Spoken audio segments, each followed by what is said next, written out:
Welcome everyone. Today we are joined by an amazing organization called Work2BeWell, and I'm sure they will explain their mission and their projects much better than I can in a short statement. But I will say that they are an awesome mental health and wellness program that is focused on providing mental health resources and also education for teens, parents, educators, advocates, anyone who would benefit from mental health resources and education for teens and youth and young adults. Their goal is to promote teen wellness across the country and to normalize conversations about mental health in order to decrease stigma, which we all know is really important to keep having those conversations in order to do that. They have an awesome website. If you haven't already checked it out, you can easily Google Work2BeWell. It comes right up. And their website has a ton of digital resources on their digital hub. They focus on making curriculum that's applicable for teens and also clinically vetted. They also have a student advisory board, which I'm sure they'll talk a little bit more about. So everything they do is youth vetted and youth led. And they also have some amazing projects going on, like a yearly mental health summit I saw on their website and a podcast. So anything related to teen wellness, they probably have dipped their toes in it a little bit. And there's also opportunities for teens to be involved directly with advocacy efforts. So it's really at the heart and center of what we want to focus on within our youth power hours, which is looking at organizations that are really doing this work within youth engagement, being able to take a lesson or two for them, see how they're doing the awesome work and how we can integrate that into our organizations and our workplaces. So yeah, thank you so much for being here. Take it away. Thank you. I need the recording of just what you said because that's a perfect elevator speech for us. So thank you. That was you did a great job of condensing who we are and what we do, probably better than myself. So fabulous. Thank you for that introduction. I'm going to just let you know who we are and our team that's here today to share with you, and thank you for being here. My name is Sarah, and I'm an educational consultant for Work2BeWell, and I'm also one of the co-founders of Work2BeWell with Dr. Robin Henderson, and of course, teens from across Oregon co-founded with us. And I was an educator for 10 years here in Oregon. And then after that, I worked for, you may know COSA, the Coalition of Oregon School Administrators, a partner of OHA and ODE. And so I worked for COSA for 10 years as a state director, working with Student Voice. And now I get the awesome job of Work2BeWell. So excited to be here, and I'll pass it on to our director. Thanks so much, Sarah. Hello, everyone. Thank you for being here. My name is Jawanza, and I am the program director for Work2BeWell. And one thing I'd like to just share with you is that obviously excited to be here, but more importantly than that, my background is in education. I too was an educator for 12 years. I'm housed in and grew up in Portland, Oregon here, and came from the east side of town here at actually attended and taught at David Douglas High School. So if that rings a bell for you all, one of the largest schools in the state. So, and then I had a kind of a transition to healthcare, but I'm passionate about this work that we do and connecting teens and youth to resources because I was lucky enough to have some really good mentors in my life that did that for me. And so I'm happy to be here and excited to share a little bit about our program and what we do as we move forward. And so I'll turn over to Emily, and she can introduce herself.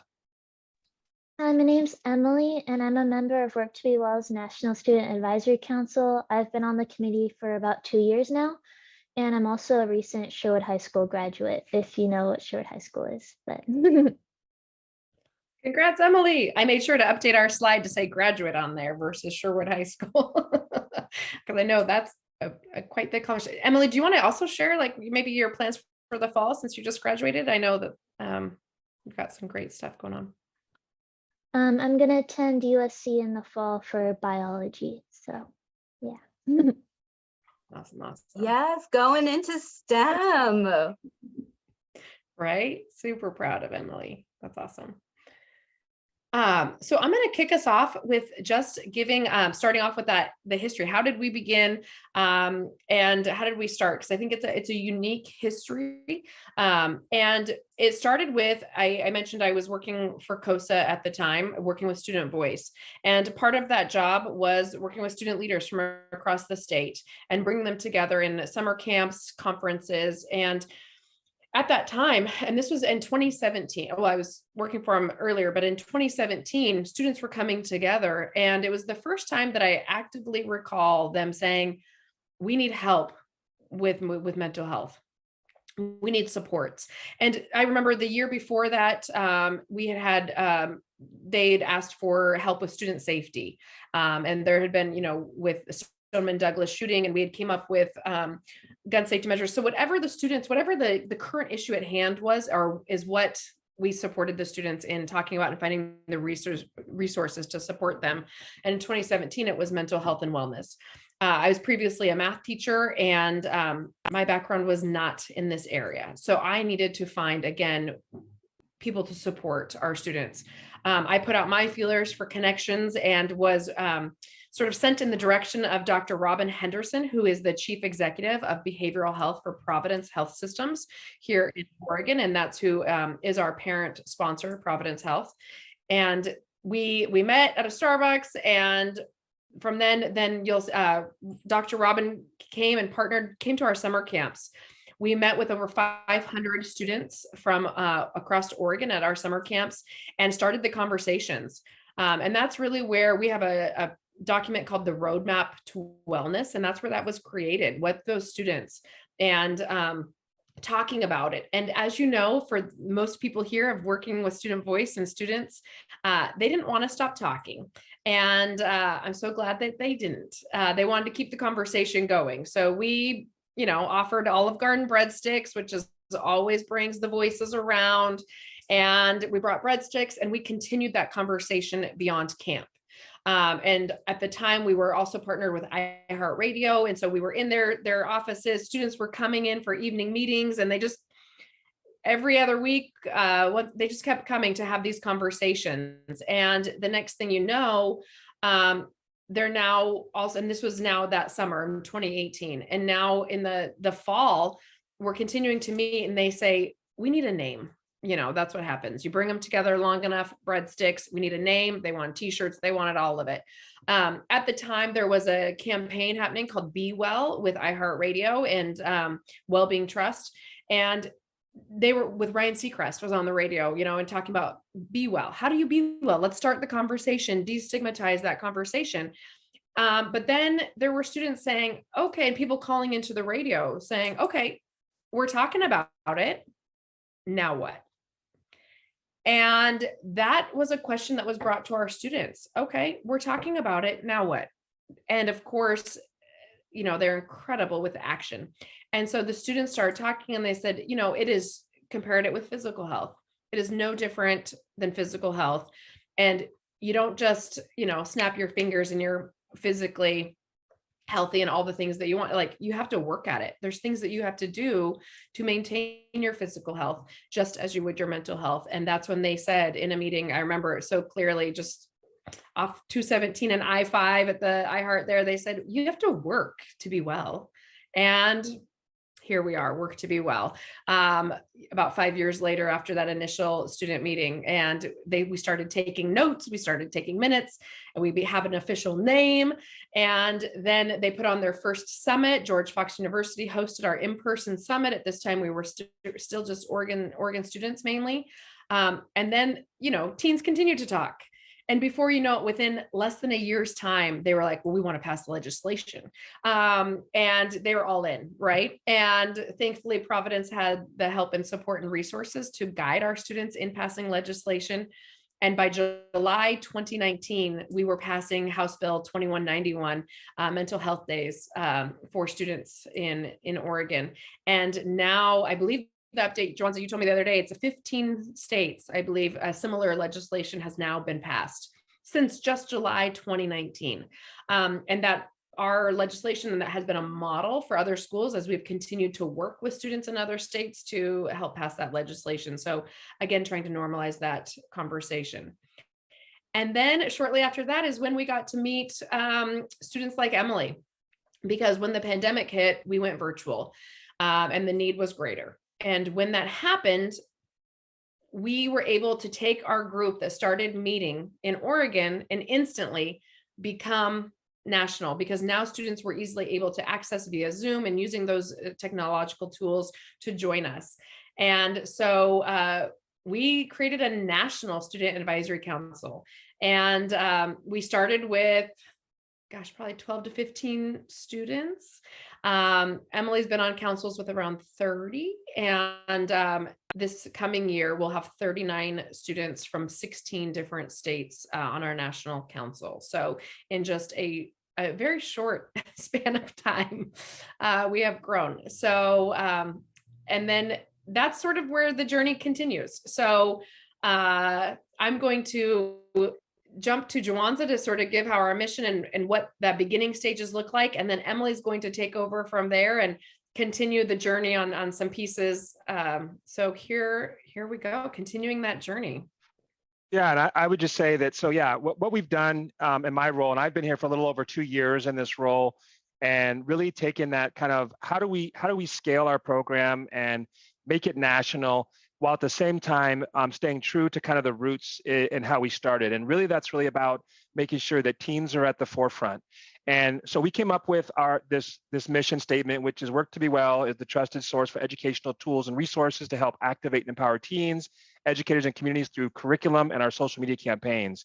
And so when I think about our program overall, it's there's a lot of mental health programs out there that do a lot of great work. I think what makes what we do unique is the fact that we have this national council.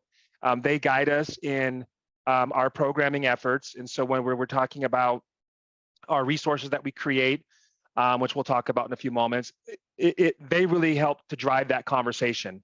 And we make sure to ensure that we have that lens. Sarah, if you'll go to the next slide. One of the things that I would like to talk about, first of all, is, as Sarah mentioned, when we talk about resources, like what is that?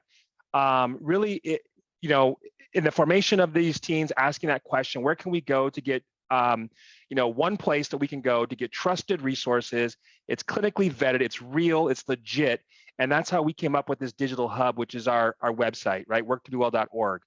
And at this location, you'll find a whole host of resources. And what we've become very kind of our bread and butter is really two things. Besides our National Student Advisory accounts and our teens that guide us, it's really our curriculum that kind of threads through everything. And we have this curriculum or curriculum modules on a variety of topics. And again, this is all guided by our teens. And we have other things like our podcast and just a whole host of other resources. But the other thing is really our social media campaigns. And we have a presence on social media, and our kind of mantra is we want to reach teens where they're at, and they're on the social media. And so some organizations and some, they talk about, social media being negative and all the negative, and we choose to look at it from a positive perspective and say, how can we support teens where they're at, meet them there, and get those positive messages and resources delivered in that forum. And so I'm gonna stop, and I started covering a little bit of the curriculum, which I think is going to go to Sarah, but I'll turn over to Sarah to talk a little bit more detail about the curriculum. No, that's great. You were on a roll. I'll let you. Just noting that the curriculum is, again, teen voices are at the center of every single piece. They guide our work, and educators as well of what pieces are needed and what are next. Our curriculum is mainly for grades 7 through 12 is our focus, that middle and high school age group. And we do have quite a few of our pieces of curriculum are translated into Spanish and Vietnamese.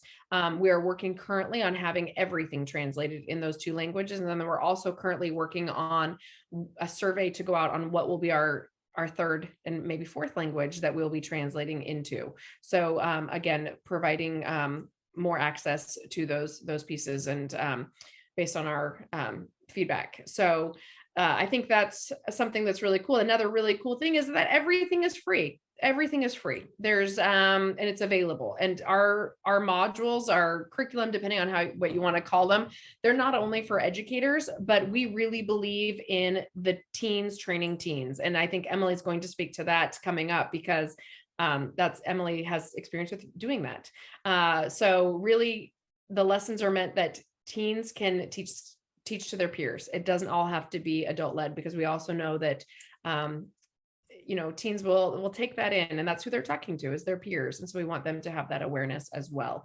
So Emily, I'm passing it over to you now. Okay, so in addition to our curriculum, we also have our Talk to Be Well podcast. And our Talk to Be Well podcast is kind of ran by our education team in the National Student Advisory Council, where we collaborate with Dr. Robin Henderson and teen voices from across the country to focus on conversations about key mental health topics and current events that could be affecting teen mental health. You can listen to Talk to Be Well on Spotify or Apple Music. There's over 90 episodes now, which is pretty cool. My favorite episode is episode 95, where NSAC members and I talk about skincare, which is kind of fun because we don't really talk about more lighthearted topics like that, but we talked about skincare and how it relates to self-care routines and how that can impact your mental health. And go to the next slide. Yes, thank you. I was so focused I was thinking about the skincare podcast in that moment. One of our next big things that we do at Work2BeWell besides the podcast is clubs actually within schools. And so clubs are a great place for students to be themselves, where they can share their personal journeys with mental health and wellness. Clubs also plan events in schools to raise awareness and decrease stigma associated with mental health within their communities. And Work2BeWell has these clubs scattered across the country, including at Sherwood High School, where I just graduated from. In the Sherwood High School Work2BeWell Club, we led our school's annual mental health week every year. And we did activities during lunch, and we gave fidgets to students or stickers. And we had talks in the auditorium with our mental health counselor, which is really cool. And we also coordinated homeroom lessons about mental health. And we collaborated with school officials to create better attitudes around mental health at school through events and other things. Good.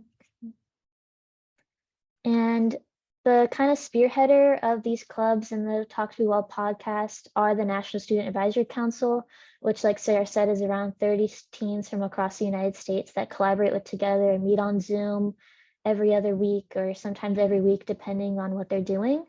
And so these 30 students are kind of split into 3 groups: the access, the education, and the activation team.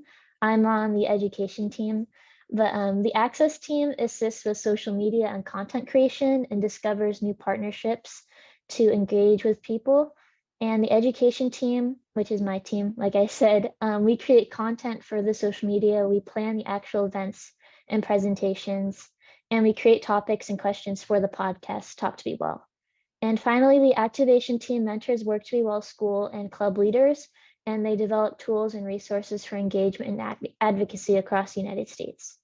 And so we have applications for NSAC every single year, which is really fun. The applications are closed though for this year, but you can always keep up with the next application cycle on the website or on the Instagram. So definitely reach out to the teens to get them to apply, because it's a really great opportunity. Awesome. Thank you. And in this picture, we've got Dominic, who upper left is from California, now in college, but still supporting some of our curriculum pieces.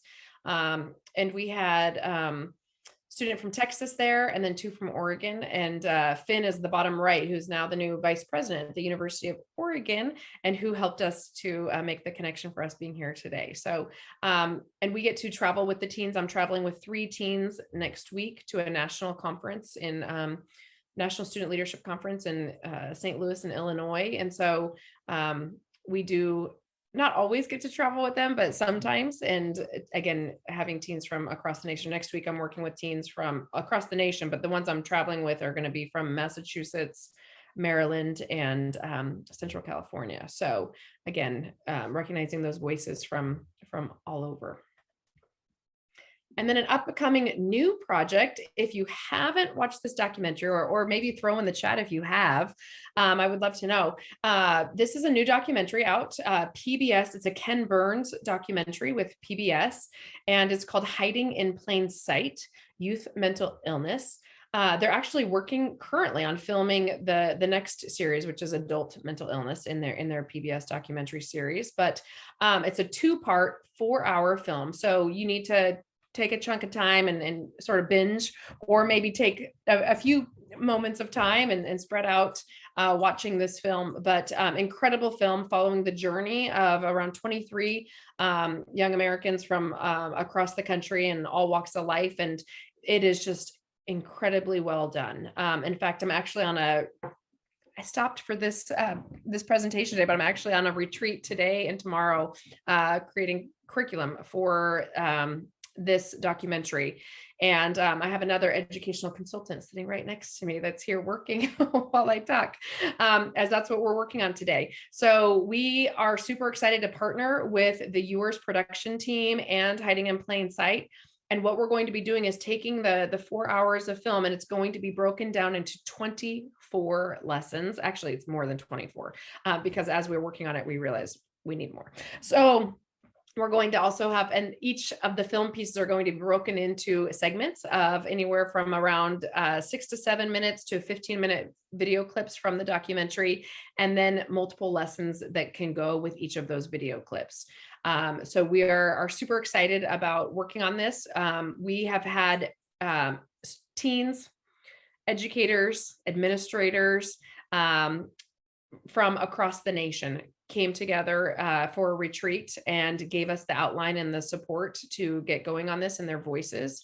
And I think you'll be very happy with the depth and wealth of voices at the table on this. It's pretty impressive.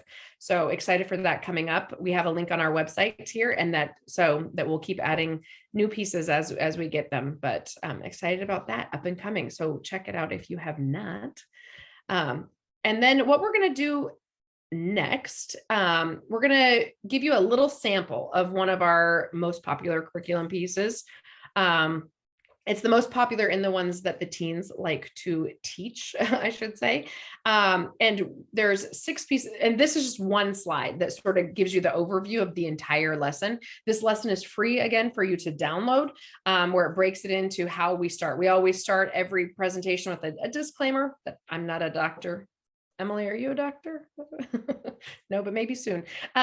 Joanne's not, but we are here to just be informational. So we always start the presentations like that. Then we always do a grounding exercise in our presentations to get in the right space, whether that be a breathing exercise or some form of grounding exercise. And then we will dive into the lesson where it actually breaks each of these 6 pieces into individual slides. But for today's purpose and time, so we have time for your Q&A, we're just showing you the overview of what that lesson might include and give you some samples. So in the emotional first aid kit, we really talk through, like, how many of you have had a rough day, ever feel stressed, and that interaction with students. And we talk about how we can't always control when these moments will occur, but we can control how we prepare and react for it.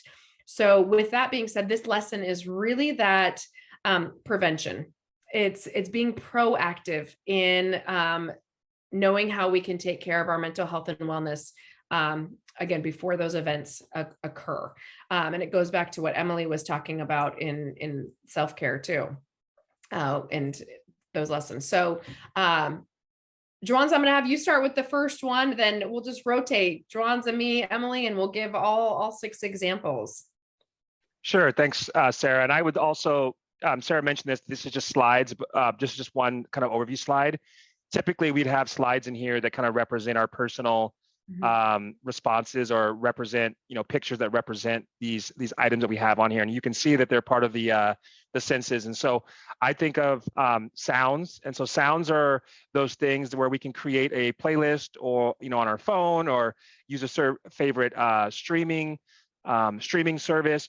Or I know for me, one of the greatest things that for me that I have in my emotional first aid kit and that I use to support my wellness is I love the sound of outdoor water crashing, like ocean sounds, right? And so like I have several actually, podcast playlists that I listen to that has nature sounds, and it's like the crashing of the ocean on a beach, and you hear some little seagulls in the background, but I find it very soothing, relaxing, and allows me to refresh and really just focus and think about my wellness, and it just relaxes me.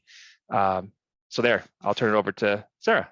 Awesome. And at any time, interact, join in the chat and tell us a sound that you have, because we can learn from each other's tools that they're putting in their emotional first aid kit too. And that's what this is, a handout actually as well, a front and back card, where on the back side is fillable, where the students fill in what their items would be. And oftentimes in small groups, we share what those are, because what works for me may not work for Juwanza, but also what works for Juwanza, maybe I'd like to try it. Maybe it's something that I'm like, I haven't thought about that.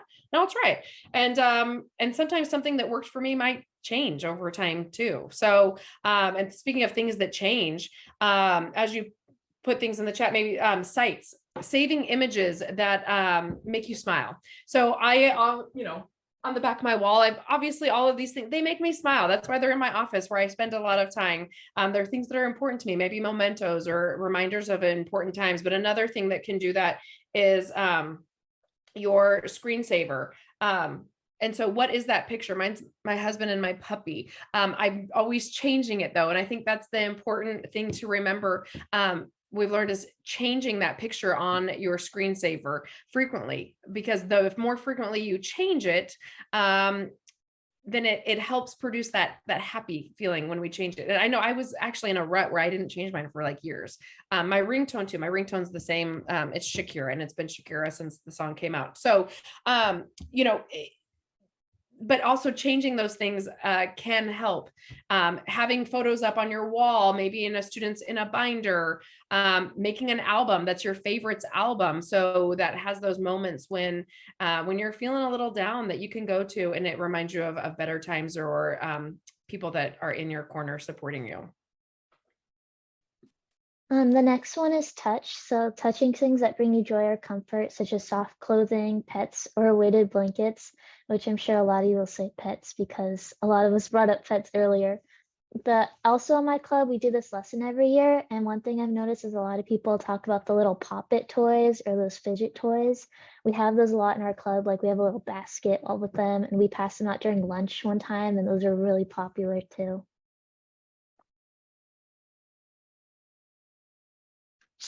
So smells, I think this obviously it speaks for itself. Breathe in smells that make you happy and are relaxed, like lavender, fresh air.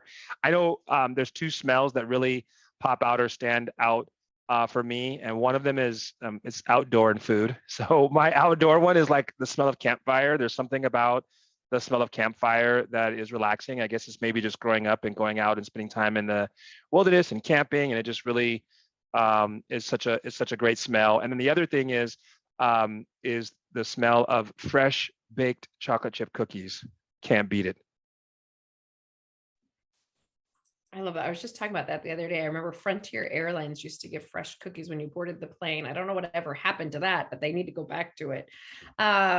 Yes, love that. And then humans. Who are those people who love and support you and that you can go to in different moments, and also knowing who are the people that you go to for certain moments. You might have different people for different reasons, and knowing who those people are and when is the best time when they will be there to, again, lift you up and support you is really helpful. Again, making that list and being ready for it. For me, I have a few people. I have a few childhood best friends. I also have people. Even Juwanza is one of my people that I go to. When I'm having something with work. So you've got your work people, you've got your friend life, you've got different people for different reasons. I've got my parents even are big supporters when I'm going through life things. So knowing who those are for you. And the last one is taking action. So that can be going for a jog or exercising, because I know a lot of people exercising gets their mind off of things. You can draw, cook, write, like journal. You can just expressing yourself in a judgment-free zone. And so I think for me, my taking action part would be like painting. I really like to paint, and it always calms me down too. So yeah. That's awesome. And that goes back to that very beginning thing, take action, Emily, that we talked about. How do you work to be well? Really, that final take action is, what are you doing to work to be well? So it all comes back to that initial check-in question. And then again, we give students time to chat, to interact, to share and learn from each other. And we do talk about, trying new things at times, that this kit is ever evolving. And it may change throughout your life. If your take action was always jogging, but then you got an injury, what are you now going to replace that with, and what can you do? So having multiple tools in your toolkit for those moments. So awesome. Thank you for sharing in the chat, and thank you for sharing. Then I wanted to also show another place. One of our partners is the National Association of Secondary School Principals, so NASSP. They also are the parent organization to National Student Council, National Honor Society, National Junior Honor Society. But we've done a lot of work with them and they've been a huge supporter of ours from the beginning. One thing we've done with them is some webinar series, but what I wanted to share with you, and I'll copy it and put it in the chat as well. Actually, I need that final. I'll copy it and put it in the chat, because this link is not published anywhere, just for you all today. It is on their website, but this link is to 3 webinars that we have done with them that you could then watch and see the students training students in action. And we did this emotional first aid kit lesson that we just shared with you in its entirety. We did a lesson on critical conversations, and we did a lesson on ECPR. So emotionally connect, partner, and respond. That's more, so it's sort of like almost a phase 1, phase 2, phase 3, like initial, okay, we're going a little deeper into how do we have some of those tough conversations. And then the third one is, how do we actually help a friend in crisis? And so those webinars, again, you can only get to them through that link. So, and it's not published anywhere right now. So take note of that. But those are all webinars where we have students with Dr. Robin Henderson. I think even maybe Dr. Jerry might be on one, where they're partnering together to share those lessons out. So it'd be a great tool. We also use these webinars to train our students in preparing those presentations. So just another resource for you. And that leads us to some time for questions. There's a lot more, but that's really the, our quick overview and sharing of a module. And then Jawanza, jump in. Yeah, I was going to say there was a question. Nakobe asked a question about ensuring that there are, I forget the exact wording of your question, but like how do we take into consideration all different voices from different backgrounds or whatnot? And I would just say a couple things. One, our voices, our team is our National Student Advisory Council is very, very diverse. We've got members from different ethnic backgrounds, big schools, small schools, rural, city. It's a really, we work really hard to bring, to make sure we have a lot of different represented voices to the table. And so, that's, I would say that. And then also when I think about some of our content, if you look at some of the topics we have a kind of a JEDI section, justice, equity, diversity, and inclusion. And we really focus on some things like, racism and intergenerational trauma. We have things around, mental health primers for Black and Indigenous youth of color. And so we really work to make sure that we are, meeting a diverse needs and talking about topics that can be related to, really, really diverse audiences. And of course, we're always growing that and we're looking to expand, but we definitely that's at the forefront of the work that we do. Oh, thank you so much. That was a beautiful answer.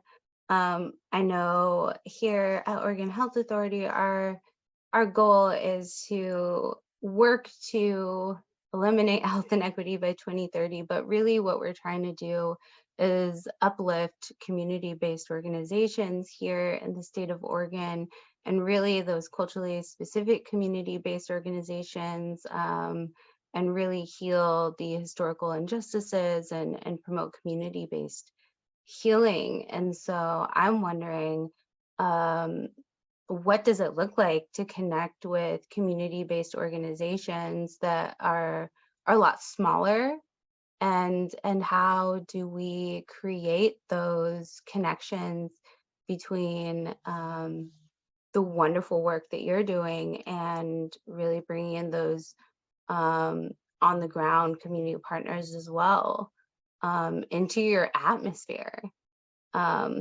Really, this space is about just coming together to collaborate and just hear about power. And so in my head, I was thinking, wow, this is incredible. How do we link with the folks we work with?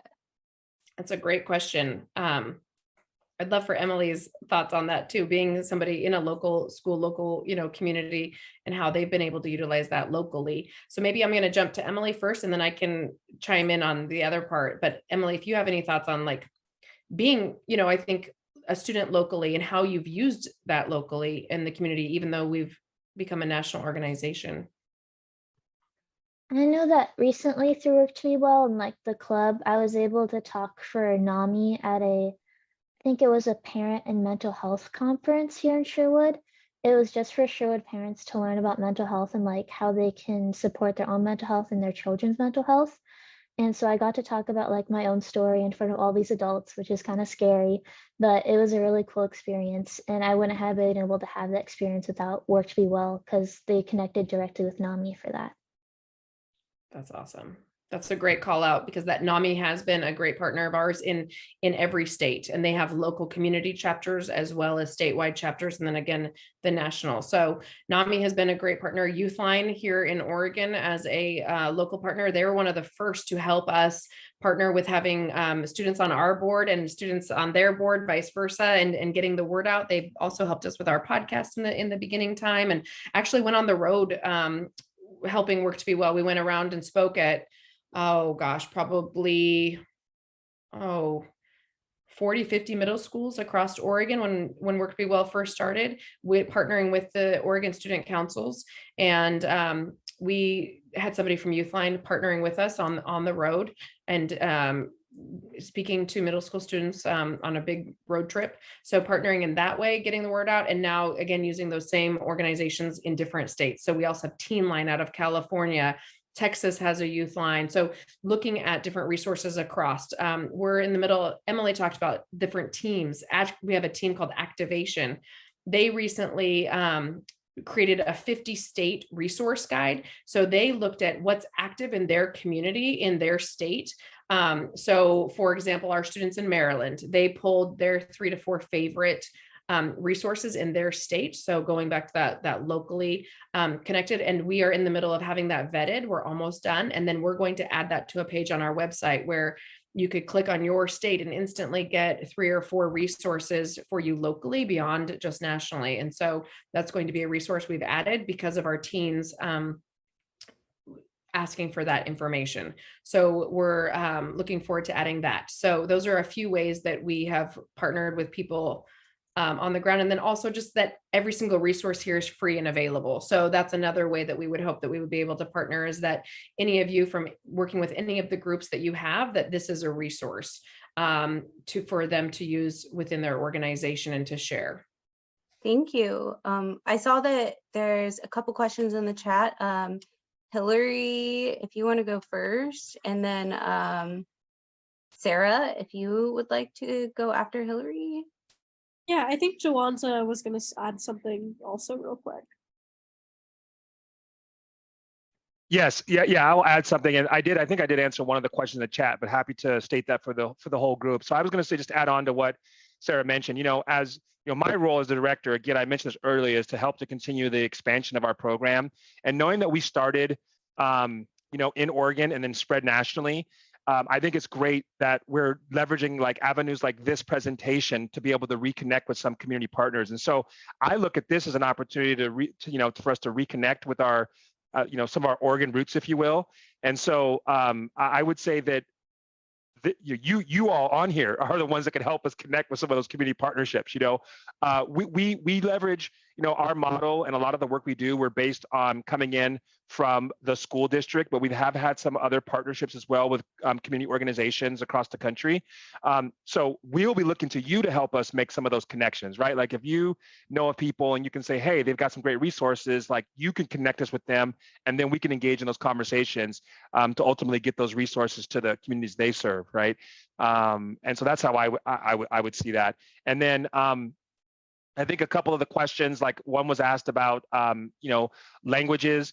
Our site is not in multiple languages, but we do have several of our curriculums in Spanish and Vietnamese. We're actually in the process right now, probably the next week or two, like almost like all of our curriculum will be translated into Spanish and Vietnamese. And then we're engaging in a project over the summer where we're looking at what's the next language we want to translate to, right? And our goal, again, we're trying to increase reach, right? As many communities as possible. So looking at multiple languages and looking at, different diverse partnerships and with community organizations as well. So any help you guys can provide and contacts you have to link us would be great. And we'll continue to speak at forums like this. If you guys want to have us back, you have different audiences, happy to connect and be able to share kind of the resources that we have directly with folks as well. Thank you so much. Hillary, did you want to ask your question? Yeah, I've got all sorts of questions. I put 2 of them in the chat. So thank you. I enjoyed your presentation, and it looks like a great website to explore. I was wondering, is this multi-language? And what are your stats like for people who've used it? I know we've all been frustrated by developing lots of resources and then we get 3 hits. So just interested to know what your reach has been like. Yeah, thank you for that question. We don't have the actual site in multiple languages, but we have, when you go to our site, it clicks up and says, hey, would you like to visit our translated curriculum? And then you can go to it has a subsection of the site for translated curriculum in Vietnamese and Spanish. In terms of our hits, I would say that's kind of the one thing that we've been fortunate. As Sarah mentioned, a part of the formation of this program has been around that talking about mental health. And so one of our key stakeholders is her skill set and kind of her purview for the Providence organization is around marketing and advertising. And so we have, I don't have them off the top of my head. I'd have to go back and pull them right now, but we have, hundreds and hundreds and hundreds of thousands of hits. Like because we leverage social media. So we actually run campaigns and target audiences on like Instagram and Facebook and those kinds of things. So we're actually actively campaigning to reach folks that we may not otherwise reach. And really our primary audience is our teens, but secondarily, we're also reaching out to educators and parents as well, right? Because they obviously are supporting the teens. And so I'm happy to get those stats for you. I don't have them off the top of my head, but we definitely, we have a decent reach, I would say.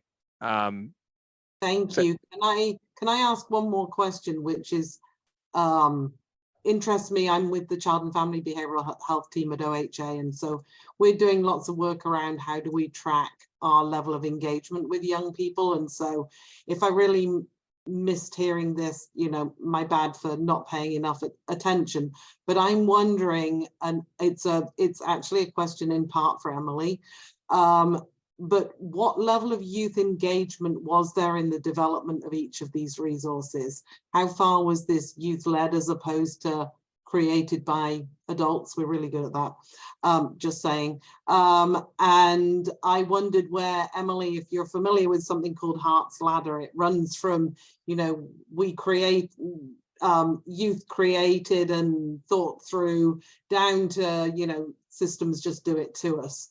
And I just wondered where you felt this process was on that kind of thing, in terms of you having voice in what happens and how it looks. And then also the team, how far, where you guys think you got to in terms of how you've been able to leverage youth into a process.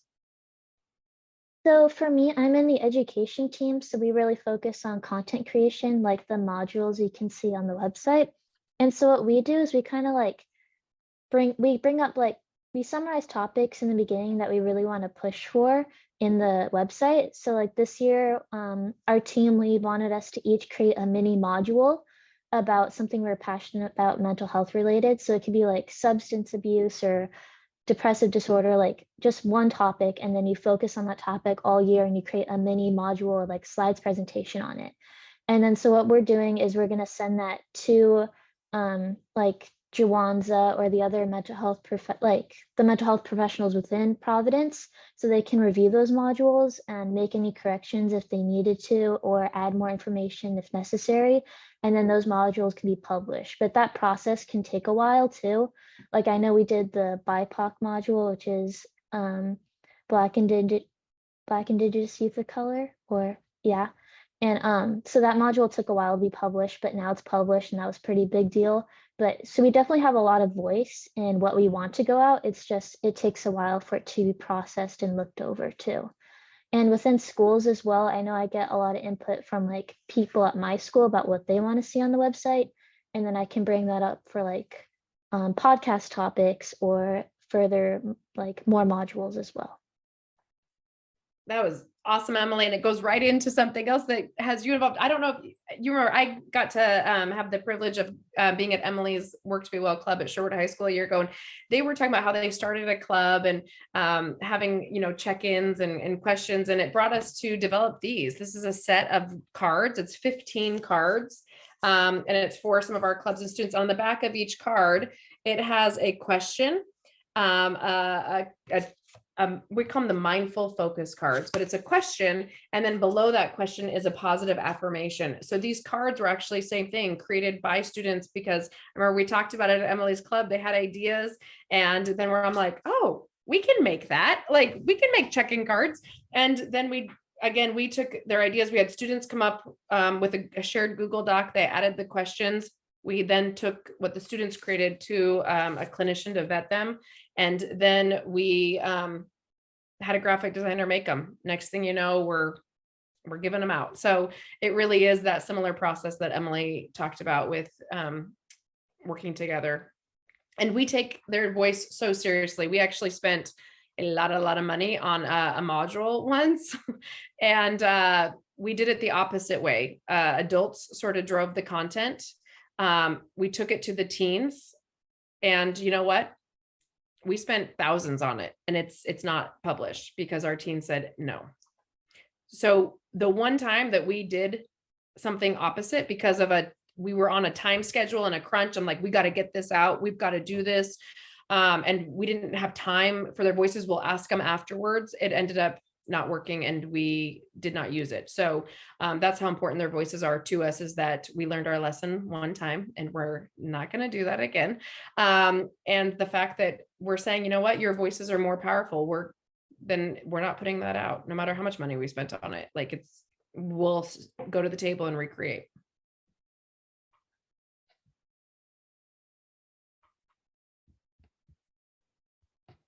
Oh. So I'm following the check. Yeah, I maybe think I just put where do youth fall in final decision-making processes? I love, Hillary, that you brought up the Hearts Ladder. I know that a big thing that we've been shifting towards and working towards is making sure that like the youth have the final say and are part of processes from like the very beginning through the end, and that they are that final say. So through kind of those clinician vetting processes, are young adults included and like educated as to like the decisions being made? Are they the ones who are making the decisions? What do those processes look like? Yeah, I think Emily spoke a little bit to that, but I can just follow that we have this council. We have team leads on the council as well as students, like Emily's on education lead, so or on team, and they create the questions for the podcast. They then take them to Dr. Robin. So again, they are the ones creating those, and the topics, like the skincare topic Emily mentioned, like that, again, 100%. So came to them, and at any time, they really are our be all end all. And anytime we stray from that, it doesn't work for us. And so that's just a core value of our organization. It's how we started, is because of the teen voices, and it's how we come back to that at all times. And so we always are our teens at the table. And again, there have been a few times where they're not, and that hasn't worked. So that's a reminder to us as well. But so the process is usually there's a topic or an idea, it's brought to the teens, they support, they give feedback, it goes to clinicians, it goes back and forth multiple times off. Even if it goes to a graphic designer, the graphic designer, then we go back to the teens, and then it goes back again. We even have just group text where just even right now, we're looking at developing a new t-shirt. Emily can do it. So I put in just like, okay, we're starting to work with the designer on a new t-shirt before we even start. Like, what is the feel and look of that t-shirt that you want to go into? And then we're getting their feedback. Okay, then I'm going to go to a designer. Then I'm going to probably come back with like 10 designs. And then I'm going to go back again. And then we'll go back, and then we'll finalize. So it is time consuming at times. But I also know that it also saves time in the end, because it ends up being a product that is long lasting. And we do the same thing with our curriculum. It goes back and forth. And sometimes adults will have an idea, and we take it to the teens, and they either say yay and they run with it and then go through that process, or they laugh at us. That happens too. So Emily, would you like to chime in on any of that, or how you feel? And you can disagree with me too, as you know. I was gonna mention we partnered with that Seattle soccer team, right? What was the name of the team? Sounders, The MLS, Sounders. Sounders, Yeah. the competitor to the Timbers. I remember when we were making that partnership, you asked us a lot first if we were like comfortable with making that partnership, and we thought it would be useful or not. And then we also made that pledge to partner with them. And then we also like the students got to like edit the pledge a lot, and we got to tell you like what we wanted to actually be in the pledge as well. And you guys made that change, those changes. So that was just like an example of like the teens really do have a lot of say in the final decisions, even like the little parts or like the wording of things as well.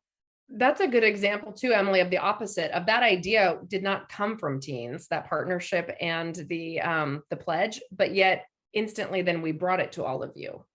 So I think that's a good idea too. It wasn't necessarily started by the teens, but as soon as we heard about it, it's like we brought it for your voices.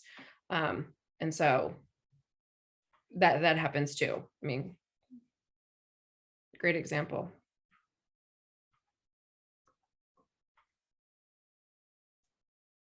Awesome. Any last questions for the group?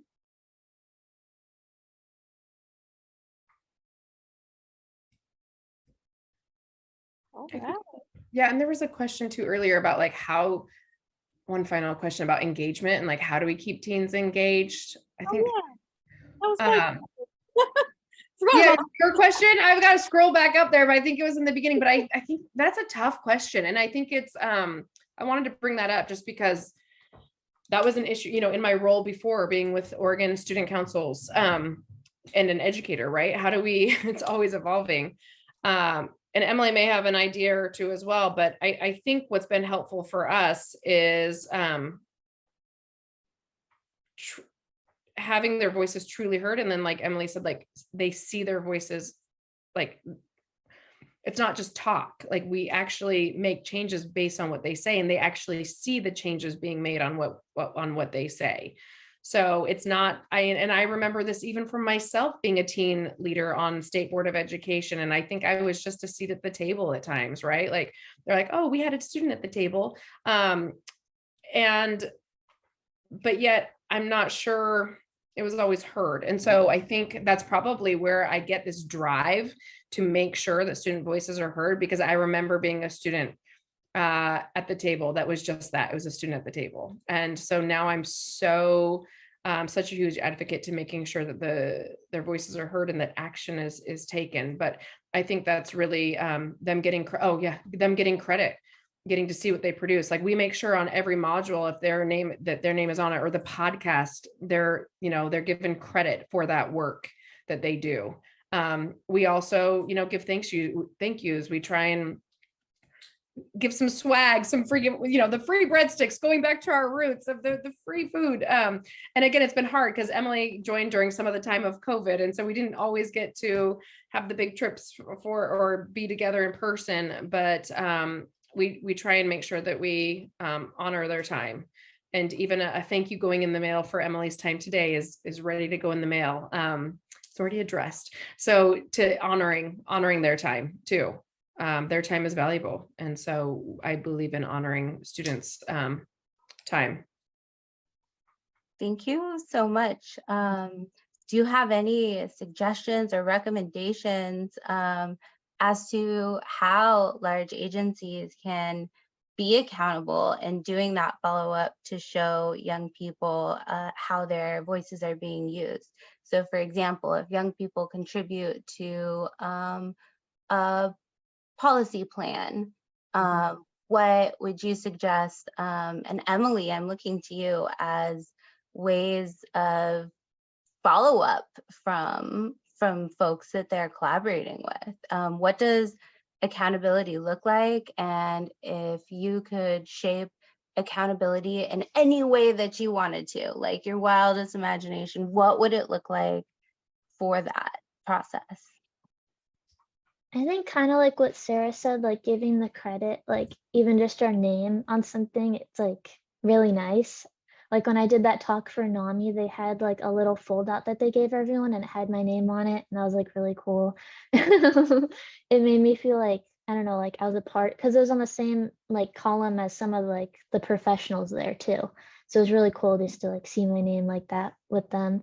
And then also like, I guess those interactions with professional people as well can be kind of scary, but I guess being, open and respectful to teens as well and seeing them as professionals in their own light, I think is important. And then creating those connections as well. Like I still talk to the people that I talk to at the NAMI thing. So like maintaining those connections as well and like giving teens more opportunities too, if you think they would be wanting to participate in those, like furthering their voice too. Those are great reminders, Emily. I needed all of those reminders today too. I also think like at any time we're mentoring, right? We're here mentoring, guiding, we're here answering questions, maybe letters of recommendation if that's what they need.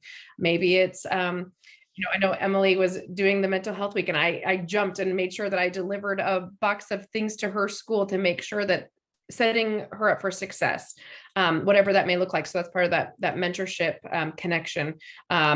Or connecting to other opportunities.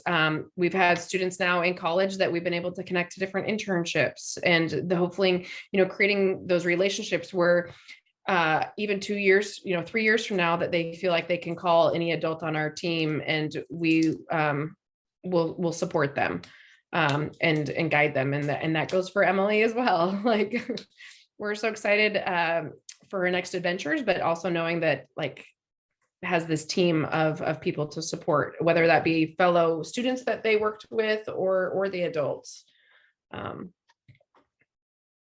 Yeah, names are important as well with recognition. That was a great question because it actually had me really reflecting too. Are we doing, what are we doing? And how are we doing it? So I appreciate that question because all of your questions actually today are fabulous reflection questions for myself. So I just kind of wanted to give, and I know I do this all the time. I'm sorry, folks, putting individual OHA folks who are in roles who work with youth and who work with community outreach to kind of give questions or just let us know what's on their mind based on this presentation. And so if you don't want to, or if you feel way too put on the spot, feel free to just like stick your thumb up or give an emoji, so I know you're like, yes, this is just great, I'm just vibing. But I want to hear from, let's see, Micah, who is an amazing human being, a really great leader in youth engagement here at OHA and public health, and I've learned a lot from. I'm wanting to hear your thoughts, or even, oh, you can't use your mic right now. Okay, so just one word would be a fabulous in the chat. Micah had a really great comment though, and I gotta scroll back to it. Yeah, if about a student's using interested in this curriculum that they'd heard about with this and school-based health center. So I'm curious what school that is now too, or what district, but that's very cool. Awesome. And I see Christy responded in the chat saying, I'm here taking notes, really appreciating the thoughts about accountability and meaningful involvement on the part of large orgs. Fabulous. Denisha, do you mind if I put you on the spot to see if you had any thoughts? As somebody who is definitely a leader in the community and is out there working with community-based organizations and keeping us in the intentionality of the work. Hi, everyone.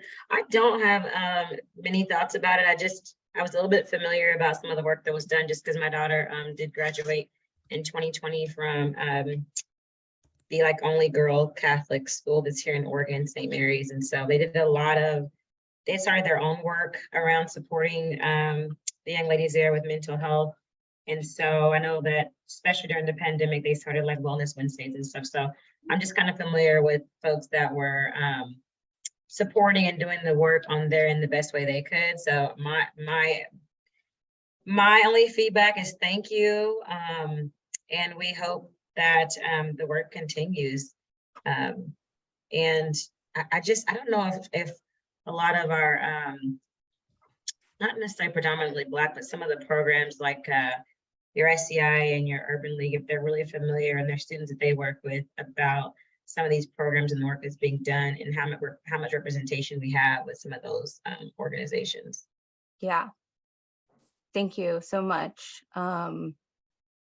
Thank you for that. Yeah, and that reminded me, we have Wellness Wednesdays. We've got 40 Wellness Wednesdays ready to go that the students created. So that'd be great resource for St. Mary's. And one of our team members, yeah, Jawanza mentioned, is in charge of our social media communication, is an alumni of St. Mary, but also going to be their assistant basketball coach this year. So we'll have somebody active in that school, but I know that they are active in the community as well in some of those areas. Fabulous. Great reminder. And Hillary, I know you've spoken a lot, but I'm going to have you be unless anybody else wants to speak up, be our last person, and then we can give our big, huge thank yous. And we'll be reaching out to collaborate and talk more. But Hillary, do you want to? It's always stimulating hearing what other folks are doing and just turning the lens back on yourself to go, are we doing enough? So thank you for providing more thought, and thank you, Emily, for taking the time to be with us this evening, because I know it's always a commitment to come and be with us oldies. So thank you for doing that. Thank you for having me. Oh, I see. Thank you. Oh, Micah, I'm just going to read yours. What I liked about it was the students approached the staff about it. Youth-led project, mental health grant work. Our grant I work with is all youth naming what they want to do, and adult staff showing up to be there for them in all the ways they can and put money towards supporting their projects. Yes, this has been a really great presentation. Thank you for taking the time to come out here virtually. also, it would be amazing to be able to see the work that your youth council is doing, or sit in on any of the meetings, or just like hear continued updates about the wonderful work you're doing. And I will definitely be listening to the podcast. If you want to drop a link, that would be fabulous. And I mean, I'm curious to hear more, and maybe we can do this in the future, about the development of the podcast and how that came about. But again, we thank you so much for taking your time and for kind of showing us how y'all, as a much larger organization, are able to do this type of work with intention. So it was just great to have you here. And if you would like to get invited to future ones, so to hear about more organizations, we can definitely send the invites. I know we have some really great ones coming up too. And so it's a way that we can build our youth engagement community throughout the state. I appreciate you all so much. Thank you, Emily. Thank you for being a young leader, and thank you for dedicating your time for like an hour and a half, maybe more. Thank you all, and Thank please you. keep us in touch. Love to learn about other organizations and what students are doing too, and keep us grounded in our roots here in Oregon as well. So thank you. Fabulous.